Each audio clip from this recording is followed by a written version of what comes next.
সম্মানিত সাংবাদিকবৃন্দ, আসসালামু আলাইকুম। আশা করি আপনারা সকলে ভালো আছেন।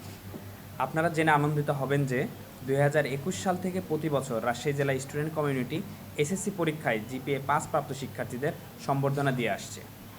এরই ধারাবাহিকতায় এবারও 2024 সালের কৃতিমান রাজশাহী জেলার জিপিএ পাস প্রাপ্তদের সম্বর্ধনার আয়োজন করা হয়েছে। আগামী 30 জুলাই রাজশাহী মেডিকেল কলেজ অডিটোরিয়ামে বিকেল 3টায় এই অনুষ্ঠান আয়োজিত হতে যাচ্ছে। এবছর প্রায় 1000 জন শিক্ষার্থীকে সম্মাননা দেওয়া হবে।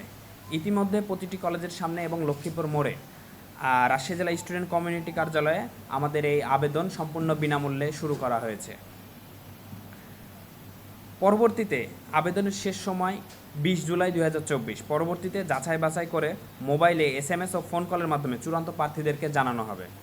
প্রিয় সাংবাদিকবৃন্দ, রাজশাহী জেলা স্টুডেন্ট কমিউনিটি 2021 সালে প্রতিষ্ঠার পর থেকেই রাজশাহীর শিক্ষার্থীদের অধিকার আদায়ে কাজ করে যাচ্ছে। এছাড়াও রাজশাহী জেলার শিক্ষার্থীদের বিনামূল্যে বই দেওয়া, দুস্থ ও গরিব ছাত্রদের স্কুলের বেতন অর্ধেক করা, ছাত্রদের নানামুখী আন্দোলনের সঙ্গী হওয়া রাজশাহী জেলা স্টুডেন্ট কমিউনিটি মনে করে শিক্ষার্থীদের সম্মাননা দেওয়া হলে তারা আরও উজ্জীবিত হবেন। এজন্য প্রতি বছর আমরা এই আয়োজন করে থাকি।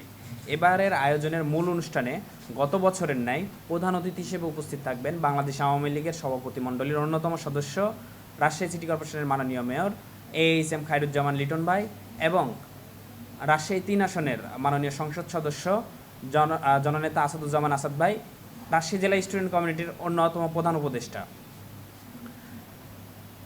রাজশাহী প্রধান উপদেষ্টা হিসেবে তিনি আমাদের এই সংগঠনের সাথে প্রধান বক্তা হিসেবে তিনি বক্তব্য প্রদান করবেন রাজশাহী জেলা স্টুডেন্ট কমিউনিটির এই আয়োজনে।